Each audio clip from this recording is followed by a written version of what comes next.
For a link to the PDF version of these instructions, check down below in the description.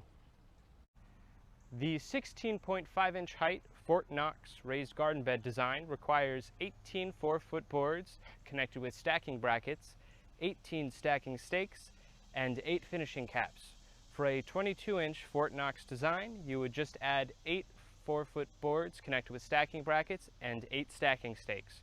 For a full list of parts required and cubic soil required for each level, check down below in the description. To connect your boards and brackets, take a bracket and slide one onto either end of your board until the snap lock hole is lined up. Once you have the hole lined up, take one of your snap lock plugs and lay it flat onto that opening. Then with the palm of your hand, apply firm pressure until you hear a click. Now flip the board around and repeat this step on the other side. If you're having trouble installing the snap lock plugs by hand, you can also use a hammer or mallet to install them. If you think that you've installed your bracket in the wrong orientation and you need to remove it and flip it around, you can do so using a flathead screwdriver. Take the flathead screwdriver and insert it into the opening on either side of the snap lock plug. Insert it and apply firm pressure into the snap lock plug and then twist up. Then flip it around again and repeat this step. Firm pressure into the nub and twist up. Now you can remove your bracket and flip it around. When connecting the brackets to your boards for this design, make sure that all boards are connected with brackets in an alternating orientation. On this timber we see that this bracket is in the down position, while on the other end this bracket is in the upward position. Make sure that all boards are connected with brackets in this pattern. For hard surface installation, you can use a hacksaw to cut off the part of the stake that inserts into the ground.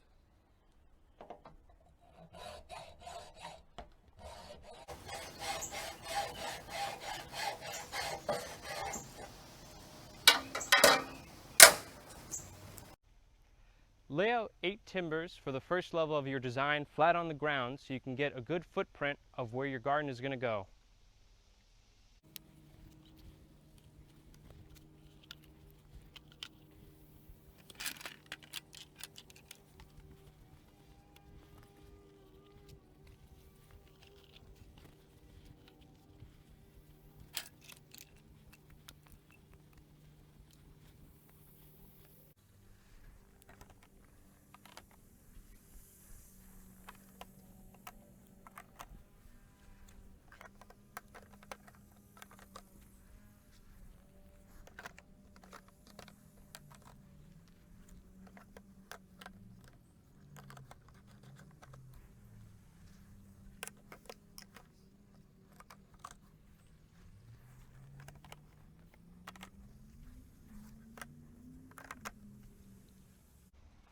Connect the timbers of your first level with stacking stakes facing upside down.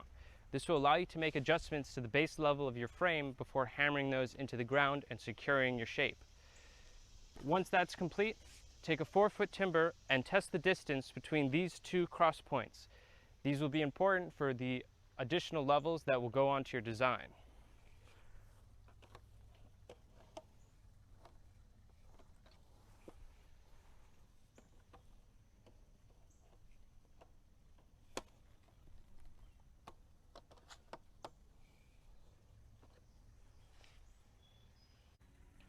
With the shape of your base level frame now adjusted, you can flip over your stacking stakes and hammer them into the ground.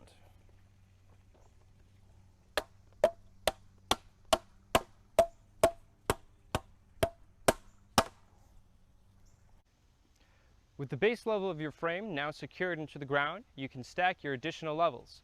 For a 16.5-inch design, skip the next level where you would match what you have here and go directly onto the 3rd and 4th tier that I'll build through right now.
Again, for a 16.5 inch height or 3-level design, you would skip the second level tier and go immediately on to the next 2 tiers that I build.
Once your frame is complete, the last step is to install your finishing caps on top of each of the 8 joints, and then you're ready to fill with soil and start planting.